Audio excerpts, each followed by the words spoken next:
నమస్తే,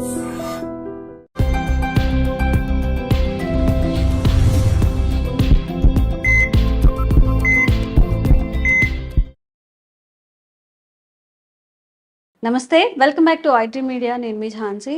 సో ఇప్పుడున్న జనరేషన్లో పెళ్ళి అనేది చాలా పెద్ద సమస్యగా మారిపోయింది. నువ్వు పెళ్ళి చేసుకోవా అని ఎవరైనా అడిగితే వాళ్ళని చంపేలంత కోపం వస్తుంది అనమాట. ఈవిడకి ఎందుకు నా పెళ్ళి గురించి, వెళ్ళినప్పుడల్లా పెళ్ళి పెళ్ళి పెళ్ళి అంటూ ఉంటారు అని చెప్పి. సో దట్టు అమ్మాయిల విషయంలో ఇది ఇంకా చాలా ఎక్కువగా ఉంటుంది. కాబట్టి ఈవెన్ ఒక 25 వచ్చిన తర్వాత మ్యారేజ్ చేసుకోలేదు అంటే చాలా పెద్ద రెడ్ మార్క్, అసలు ఒక రెడ్ క్వశ్చన్ మార్క్లా ఉంటుంది. బట్ ఇప్పుడున్న జనరేషన్‌లో చాలామంది పెళ్లి అనేది అవాయిడ్ చేయడానికి చూస్తున్నారు. అంటే కారణాలు వెతుక్కుంటున్నారా? లేకపోతే భయపడుతున్నారా? లేకపోతే రెస్పాన్సిబిలిటీస్ తీసుకోవడానికి ఇబ్బంది పడుతున్నారా? అంత కేపబుల్ అనుకుంటున్నారా? లేదా? అసలు ఎందుకు చేసుకోవాలండి పెళ్లి అని అడిగే వాళ్ళు కూడా ఉంటారు. సో మీ క్వెషన్స్ అన్నిటికి కూడా ఈరోజు సమాధానం చెప్పే ప్రయత్నం చేస్తాం. ప్రస్తుతం మనతో ఉన్నారు కౌన్సిలింగ్ సైకాలజిస్ట్, ఇంకా ప్యాషనేట్ స్టోరీ టెల్లర్, అలాగే పేరెంటింగ్ కోచ్ శైలజ వాసంశెట్టి గారు. మాట్లాడేద్దాం. నమస్తే మ్యామ్. నమస్తే అమ్మా. సో టగ్ వార్ అంటారు కదా, అలా అనమాట. మీ జనరేషన్ కి మా జనరేషన్ కి ఎందుకు చేసుకోవాలి పెళ్లి? మేము ఎందుకు చేసుకోవాలి చెప్పండి. ఎందుకే రమణం పెళ్లి, ఎందుకే రమణమ్మ?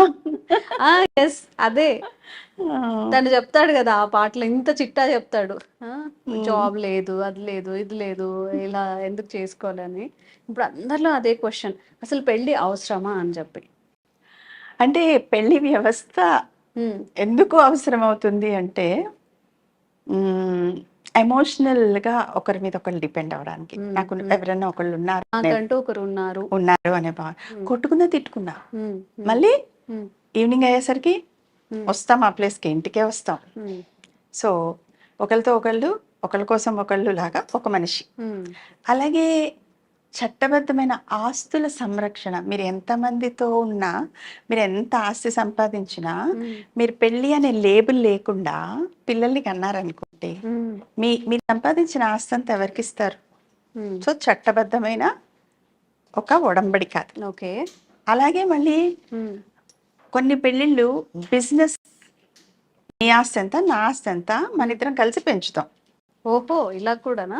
పాతకాలంలో జరిగేదా? ఇప్పటికీ జరుగుతున్నాయి. మీరు కొంచెం కీన్ గా చూడండి. అవునా? మూవీ స్టార్స్, బిజినెస్ వాళ్ళని if you see keenly observe, definite గా రెండు సామ్రాజ్యాల్ని కలిపేలాగా ఉండేలాగా. అంటే మీ బిజినెస్ మా బిజినెస్ కలిస్తే మనం ఇంకా డెవలప్ అవ్వచ్చు. సో అవి అప్పుడు ఉన్నాయి, ఇప్పుడు ఉన్నాయి. చూడండి, పాత రోజుల్లో రాజులు అది ఆ రాజ్యాన్ని కలుపుకోవడానికో రాయబారానికో పెళ్ళే ఉండేది, పిల్లనివ్వడం కదా. సో బిగ్ థింగ్ నిజంగా చెప్పాలి. It's a big thing and it is a connection. And ఇప్పుడు పాత రోజులు ఇంకా ముందుకు వెళ్ళామనుకోండి, రాజులు మీకు డౌట్ రావచ్చు, ఏమంటే రామాయణంలో రాముడికి ఒకటే భార్య, కానీ దశరథుడికి ఎందుకు అంతమంది భార్యలు? అప్పుడు ఎలా ఉండేది, వాటర్ ఈ దేశం నుంచి ఆ దేశంలోకి రావాలంటే వాళ్ళకి సంబంధ బాంధవ్యాలు కావాలి. సో ఆ ఇంటి అమ్మాయి మన ఇంటి కోడలు అయింది అనుకోండి, ఈ అబ్బాయి ఏమవుతాడు, ఆ ఇంటికి అల్లుడు అవుతాడు. మర్యాదక పూర్వకంగా గొడవలు పడకుండా నీరు సప్లై అవుతుంది. రాకపోకలు వ్యాపారాలు అన్నీ కూడా సక్రమంగా జరుగుతాయి. సో ఫస్ట్ ఎవరైనా యుద్ధానికి వస్తున్నారంటే పిల్లకి ఇష్టమా, ఇష్టం లేదా, అలాంటిది ఏం లేదు. దానికి వయసు ఉందా, వయసు లేదా కూడా చూసేవారు కాదు. ముందు పిల్లని ఆఫర్ చేసి సంబంధం కలుపుకుంటే అక్కడ మర్యాద, ఈ ఇంటిని ఈ దేశ పల్లుని నేను అని చెప్పి అక్కడ అలయన్సెస్ అంటాం, సంబంధ బాంధవ్యాలు స్థిరపడేవన్నమాట. సో అలాగే ఆ దశరథుడి కాలంలో కూడా మీరు కొంచెం వెనక్కి వెళ్ళి హిస్టరీ కనుక చూస్తే ఆ దేశాల మధ్యలో నీటి సరఫరాలకి వాటికి అంతరాయాలు రాకుండా అలా చేసుకున్న మ్యారేజెస్, కొన్ని ఇష్టపడి చేసుకున్నవి ఇలా ఉంటాయన్నమాట. సో ఆ పెళ్ళి ఏంటి అంటే emotional support, mental support, physical support. ఆ ఫిజికల్లీ కూడా ఎవరితో పడితే వాళ్ళతో వెళ్ళడం అనేది ఆటవికం, మళ్ళీ ఆటవికంలోకి వెళ్ళిపోతున్నట్టే కదా. ఎవరితో అంటే వాళ్ళతో వెళ్ళటం, ఎవరితో అంటే వాళ్ళతో పిల్లల్ని కనడం. సో అలా వెళ్ళిపోతుంది మళ్ళీ. కాబట్టి తీసుకొచ్చి ఒకరికి ఒకరు కష్టమో నిష్ఠూరమో ఉండండి, కలిసి ఉండండి, ఏర్పరచుకోండి ఒక బంధాన్ని.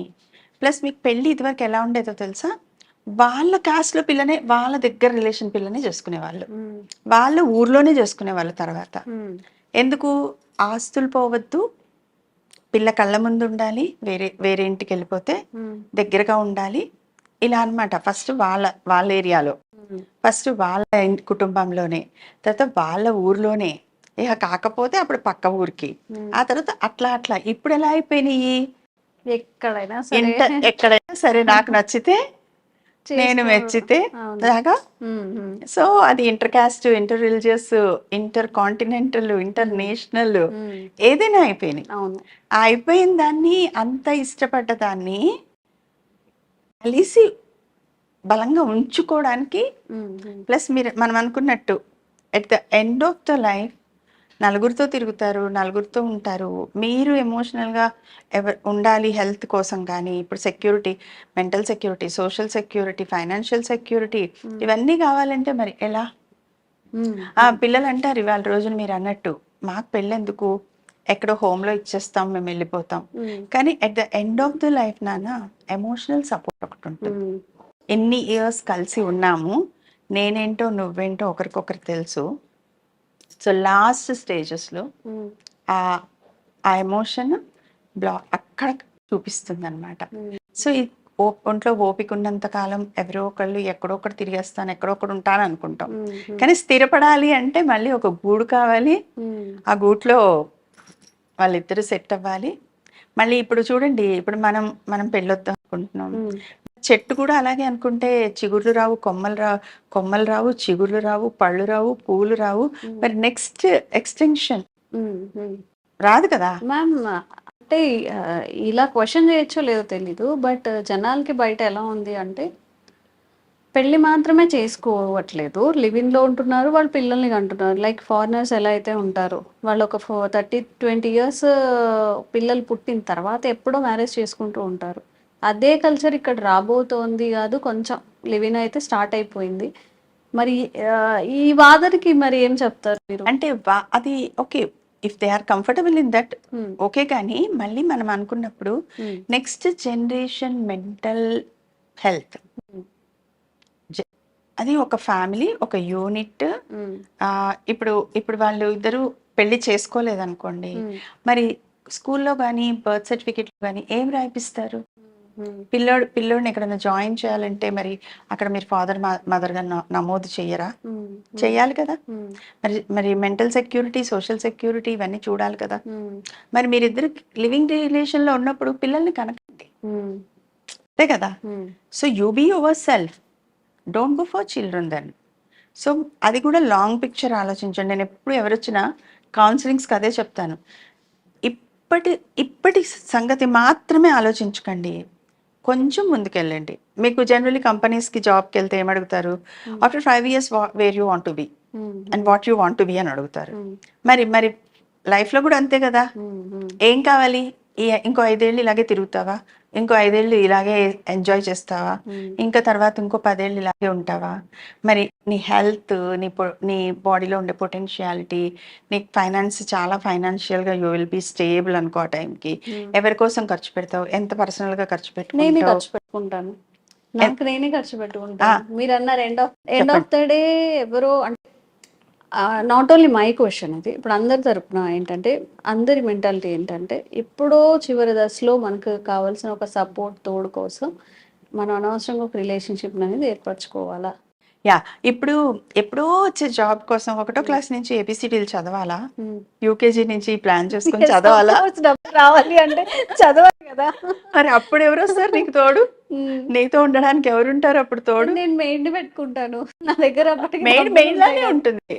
వాట్ ఐఎమ్ టెలింగ్, మీరు ఎంత ఆర్టిఫిషియల్ ఇంటెలిజెన్స్ ఓవర్ లుక్ చేసినా, ఎంత రోబోస్ ఉన్నా, ఎంత ఏమున్నా, at the end of the life emotional support అనేది చాలా ఇంపార్టెంట్. మ్యామ్, నిజంగా ఈ జనరేషన్కి అంత పేషెన్సీ ఉంది అంటారు? ఇప్పుడు పాతకాలంలో వైఫ్ ఆర్ హస్బెండ్ మంచాన్ని పడతారు అంటారు. మనం నార్మల్ లాంగ్వేజ్లో మాట్లాడుకుంటే, ఆ మంచాన్ని పడినప్పుడు లేదా చివరి దశలో ఉన్నప్పుడు భార్య భర్తకి చాలా సేవలు చేస్తుంది, అత్తమామలకి చేస్తుంది, అందరికీ చేస్తుంది. ఈవెన్ వాళ్ళు మోషన్కి వెళ్ళినా క్లీన్ చేస్తారు, ఆ సిచ్యువేషన్లో కూడా వాళ్ళని చూసుకుంటారు. ఇప్పుడు అంత పేషెన్సీగా చూసుకుంటారు అంటారా? మీరు అన్నట్టు మెయిన్ని పెట్టుకుంటారు, ఎవరెవరిని వదిలిపెట్టారు నాన్న. ఎందుకంటే ఎవరు అంత క్రూయల్గా ఇంకా అంత హ్యుమానిటీ పోయి నడవట్లేదు, ఉంటున్నాయి. మీరు అన్నట్టు కుటుంబ వ్యవస్థ కొంచెం దాని Degrade ప్రభావం, అవుతోంది. దాని వైభవం తగ్గిపోతున్న తరుణంలో ఉంది, కరెక్టే. సో సో ఇక్కడ మళ్ళీ మీరు మాట్లాడితే ఇందాక అన్నట్టు లాట్ మెనీ కాజెస్, ఫ్యాక్టర్స్. ఎందుకంటే పెంపకం, ప్రభావం, హౌ యూ బ్రాటప్, ఇవన్నీ చాలా వర్క్ చేస్తాయి. సో ఎట్ ద ఎండ్ మీరు ఒక నర్స్ మీద ఆధారపడిన దానికి మీ మీ మీ ఆప్యాయంగా ఉండి మీతో టచ్లో ఉండి ఉన్న వాళ్ళ దగ్గర మీరు చేయి పట్టుకొని ఫీల్ అయిన ఫీలింగ్కిను మెయిడ్తో ఫీల్ అయిన ఫీలింగ్కి తేడా ఉండదా? సో అప్పుడు రిగ్రెట్ అవుతే కనుక నథింగ్ వర్క్స్. ఆ స్టేజ్ లో ఇంకేం చేయలేములేండి. సో దానికి ఏంటి అంటే, అందుకే నేను అన్నది యూకేజీలో ఎల్కేజీలో నేను స్కూల్కి వెళ్ళను అంటే వదిలేయం కదా. అరే రేపు పొద్దున్న నీ భవిష్యత్తు ఎలారా? సో మీరు ఇంత సంపాదించాలి అంటే అక్కడి నుంచి మీరు కష్టపడి చదువుకుంటూ పైకి రావాలి. ఇప్పుడు అలాగే రేపు పొద్దున్న ఎప్పటికైనా ఒకళ్ళు ఉండాలి, ఒకళ్ళు కావాలి అంటే ఎవరికి వాళ్ళే నేను నేను నేను అంటే అసలు ఇంకా ఎవరికి హెల్ప్ చేస్తారు, ఎవరికి సపోర్ట్ చేస్తారు, ఎవరితో బాగుంటారు? హస్బెండ్ ని వైఫ్ చంపేయడం, వైఫ్ ని హస్బెండ్ చంపేయడం, ఇల్లీగల్ ఎక్స్ట్రా మ్యాటల్ అఫైర్స్ అని ఇవన్నీ కూడా చూస్తున్నాం కదా. మేబీ దీని ఎఫెక్ట్ కూడా ఉండొచ్చు అనేది ఎంతవరకు అంటే దీనికి కూడా చాలా చాలా కారణాలు ఉంటాయి నాన్న. అదేమి ఒక్కరోజు ఎమోషన్తో చంపేరు. సమ్ డిఫరెన్సెస్ ఆఫ్ ఒపీనియన్స్ ఉంటాయి. చూడండి, ఈ మధ్య ఎవరో ఎనలైజ్ చేసి చెప్తేనే విన్నాను. ఒక 16-18 ఇయర్స్ అమ్మాయిని తీసుకెళ్ళి 40 ఇయర్స్ అబ్బాయికి పెళ్లి చేశారు. సో వాళ్ళిద్దరి మధ్యలో సెక్షువల్ కనెక్ట్ కానీ అవి ఎలా ఉన్నాయో మనకు తెలియదు. సో ఒక్కసారి భార్యాభర్త కలిసినా సరే ప్రెగ్నెన్సీ వచ్చే అవకాశం ఉంటుంది. అలా 1 or 2 times ఏమైనా కలిసినా లేకపోతే చాలా అప్పుడు కలిసినా కూడా పిల్లలు తెస్తారు.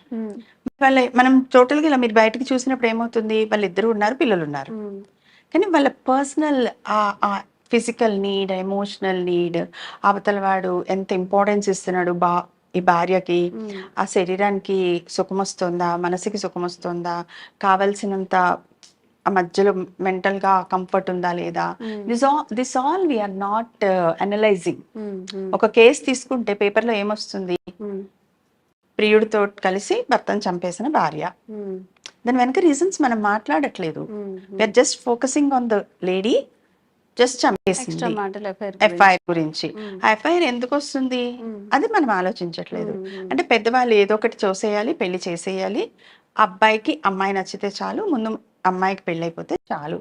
సో ఆ కంపాటబిలిటీ అది ఉందా లేదా, వాళ్ళిద్దరి మధ్యలో అవన్నీ వస్తున్నాయా రావట్లేదా, we are not counting and we are not bothering about. So మరి అలాంటప్పుడు డిఫరెన్సెస్ వస్తాయి కదా. ఇప్పుడు భార్యాభర్తలు ఉంటారు, ఫైనాన్షియల్ అవన్నీ కలిసి బాగవచ్చు, విలువిచ్చి ఇద్దరు కూర్చొని మాట్లాడుకుని ఇందులోంచి బయటకు రావచ్చు. కానీ అలా మాట్లాడుకుని అలా చేసుకునే ఫ్యామిలీస్ ఎన్ని ఉంటాయి. సో అక్కడ ఏమవుతుంది, వీళ్ళు చనిపోతున్నారు, పిల్లల్ని చంపేస్తున్నారు. ఎప్పుడు ఉన్నాయి ఇవన్నీ. ఇప్పుడు మీడియా, పేపరు మీకు చూడండి, అదే స్క్రోలింగ్ నడుస్తూ ఉంటుంది. అదే చూడండి, ఒక మంచి విషయం జరిగి ఎవరైనా ఒక మెడల్ తెచ్చుకున్నారు, ఒకళ్ళు 60th యానివర్సరీ చేసుకున్నారు అంటే మీరు స్క్రోల్ చేస్తారా వాళ్ళని? చెయ్యరు కదా.